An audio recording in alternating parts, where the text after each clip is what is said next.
You know, people often say that after a couple has been together for decades, romance quietly slips into the background, replaced by the comfortable rhythm of everyday life.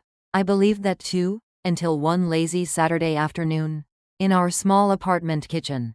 That day, I was simply doing what I always did, cooking, tidying, letting the soft hum of the washing machine fill the quiet between my husband and me. We had been married for over 20 years, living in the same modest apartment complex all that time. There was a safety in that routine, a calm predictability I never questioned. But routines, they can be broken in the smallest, strangest ways.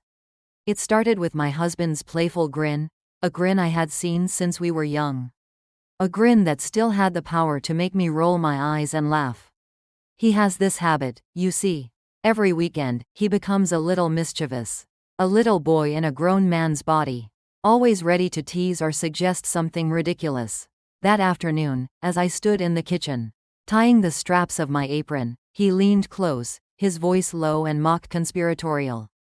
"Hey, how about trying just the apron? You know nothing underneath." I laughed, shaking my head. "Don't be silly. You're nearly 60. But he didn't stop. He kept smiling, that infuriatingly amused smile. The one that makes you feel like you're already halfway to saying yes. And before I knew it, before I even fully understood why, I was in the corner of the kitchen, peeling off my clothes, leaving only the apron tied at my waist. Just for fun, just for him. I told myself it would last only a moment. A silly little thing between a husband and wife. But that moment stretched, shifted, and changed into something else entirely. Something I could never have predicted. Because that was when I felt it, the weight of another gaze. Not my husband's playful, teasing eyes, but someone else's. He was sprawled on the sofa now, one arm draped lazily over the backrest, watching me with an expression halfway between amusement and hunger. "Well," he said, his voice carrying that playful drawl I knew so well, "I think you look amazing."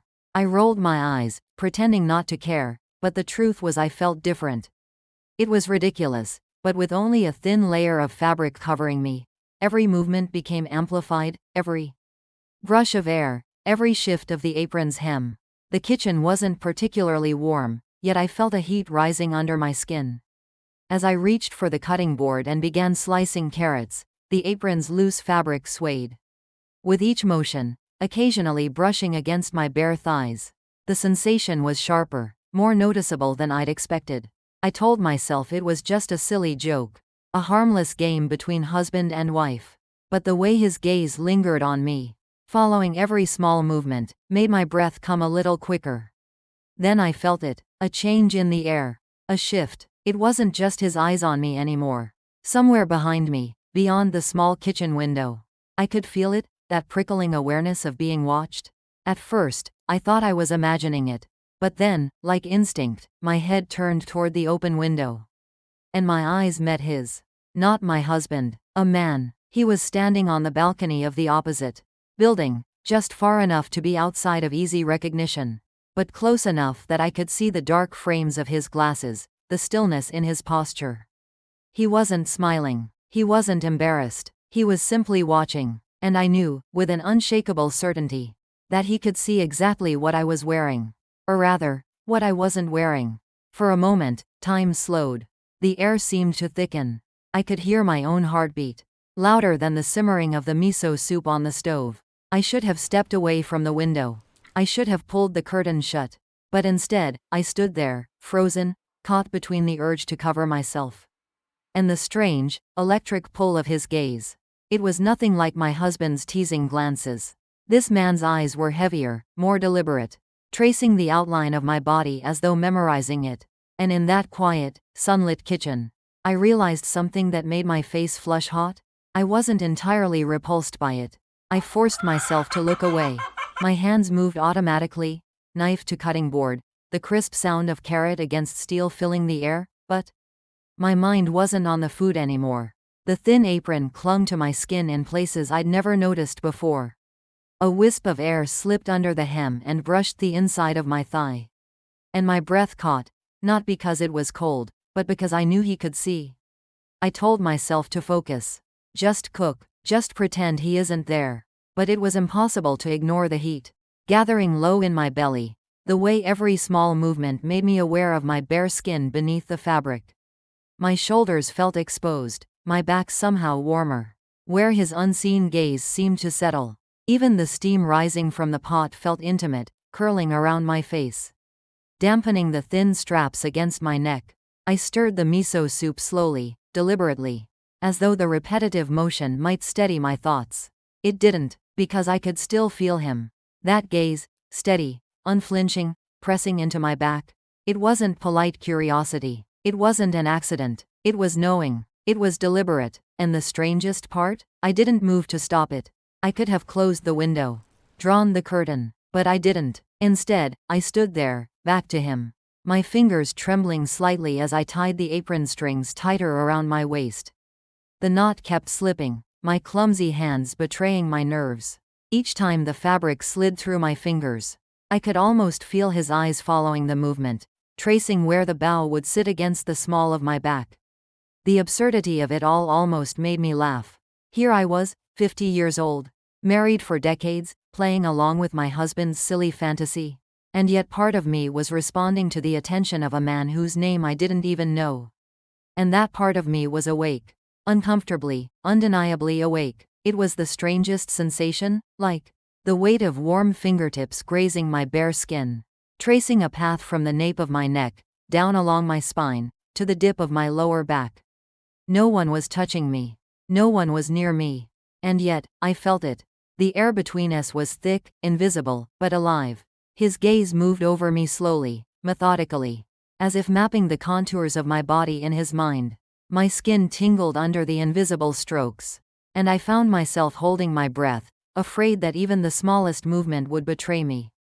I adjusted my stance, leaning slightly over the counter, as though I needed to get closer to the cutting board, but the truth was, I could feel the apron shifting, pulling away from my body in certain places, the fabric parting just enough to invite the air in.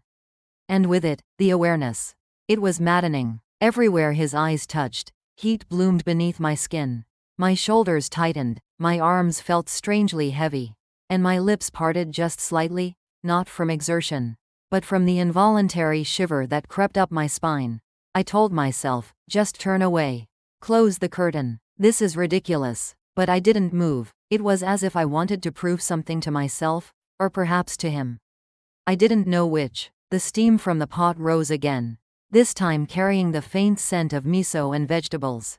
Normally, that smell would have been comforting, homey. But in that moment, it mingled with something else, something unnameable, turning the small, ordinary kitchen into a stage for something I couldn't quite understand. From the corner of my eye, I dared a glance toward the window. He hadn't moved, still there, still watching, unblinking. My pulse thudded in my ears.